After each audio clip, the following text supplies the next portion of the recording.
Welcome to the wonderland stories.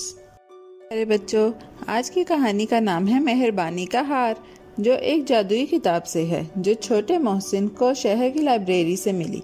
Mohsin एक तजस्सुस वाला और खुश मिजाज लड़का था जिसने अभी अभी अपने इम्तिहान मुकम्मल किए थे और अब कुछ खास पढ़ने के लिए बेचैन था। अपनी बड़ी सोच और चमकते आंखों के साथ वो एक ऐसी कहानी में दाखिल हुआ जो हमें वापस ले गई, एक ऐसे वक्त में जहां चमकते जेवर, मेहरबान दिल और एक अहम फैसला था।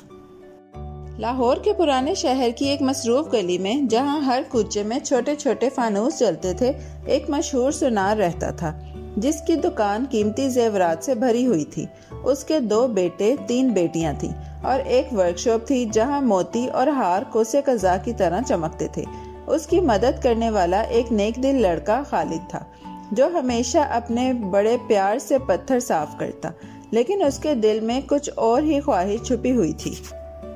एक दिन जब धूप चमक रही थी और परिंदे मीठे गाने गा रहे थे, एक हंसी मुस्कुराती परदेसी खातून जिसका नाम मिसेस जोन्स था दुकान में आई।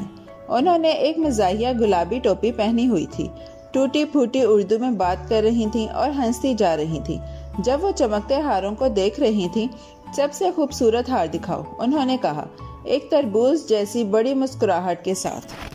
नार ने उन्हें एक चमकता हुआ हार दिखाया जिसमें बादल जैसे सफेद मोती और रोशनी में नाचते हुए नगीने थे। मिसेस जोन्स ने खुशी से चीख मारी और फौरन हार खरीद लिया। चमकते नोट सुनार को दिए और दरवाजे से गुनगुनाती हुई निकल गईं, एक ऐसी धुन पर जो सिर्फ वही गा सकती थी। खालिद ने उनको जाते देखा, आंखें बड़ी करके। उसका दिल थोड़ा बोझल हो गया। पिछले कुछ दिनों से वो परेशान था। उसके जूतों में सुराख थे, पेट अक्सर खाली रहता था और उसके दिन की चमक थोड़ी कम हो गई थी। जब वो झाड़ू दे रहा था तो उसके जहन में एक शरारती ख्याल आया, जैसे शरारती पॉपकॉर्न एकदम से उछल पड़े। उन्हें वापस बुलाता हूँ, उसने सोचा, शायद उनसे 1-2 रुपए गिर गए हों। वो मिसेस जोन्स के पीछे दौड़ा और एक रंग बिरंगी रेड़ी के पास उन्हें जा लिया। बीबी जी, उसने नरमी से कहा, उस्ताद जी कहते हैं कि आपने कम पैसे दिए हैं। मिसेस जोन्स ने सर टेढ़ा करके हैरत से पूछा, सच? लेकिन मैंने तो सब चमकदार नोट दिए थे। खालिद ने थोड़ा हिचकिचाते हुए मुस्कुराया।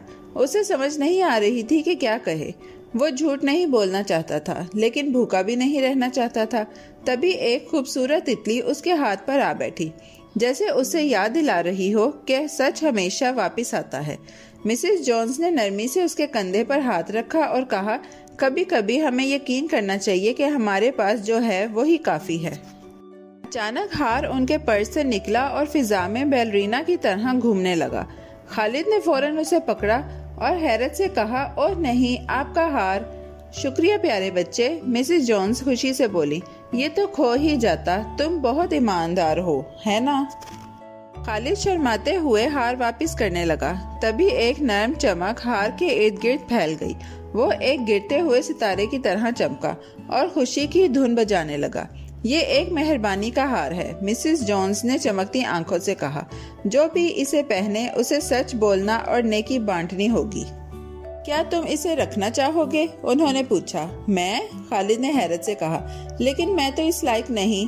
आह, मिसेस जोन्स ने हंसते हुए कहा, इसीलिए तो तुम इसके लायक हो। उन्होंने हार उसकी हथेली में रखा और अचानक खालिद ने अपने दिल में एक धूप जैसी गर्मी महसूस की, जैसे किसी ने उसे सूरज की गोद में ले लिया हो। दुकान वापस जाकर खालिद ने सुनार को सब कुछ बता दिया। सुनार ने हंसकर उसकी पीठ थपथपाई और कहा, बेटा, असल खजाना तो यही है। उस दिन के बाद खालिद ने वो हार कमीज के नीचे पहनना शुरू कर दिया, जादू के लिए नहीं, बल्कि उसे याद रखने के लिए कि सच्चाई और मेहरबानी सोने से भी ज्यादा चमकती है। और फिर प्यारे चमकते सितारों, मोहसिन ने वो जादुई किताब बंद की। दिल खुशी से भर गया और चेहरे पर बड़ी सी मुस्कुराहट आ गई। वो वक्त में सफर कर चुका था, सच्चाई सीख चुका था और नेकी की चमक को महसूस कर चुका था। तो याद रखो, जहाँ भी जाओ और जो भी करो, खालिद की तरह बनो। अपने दिल को सच्चाई से रोशन रखो। प्यारे बच्चों, कैसी लगी आपको ये कहानी? ऐसी ही मज़ेदार कहानियाँ सुनने के लिए हमारे चैनल को लाइक, सब्सक्राइब और शेयर करना मत भूलिएगा। Bye bye.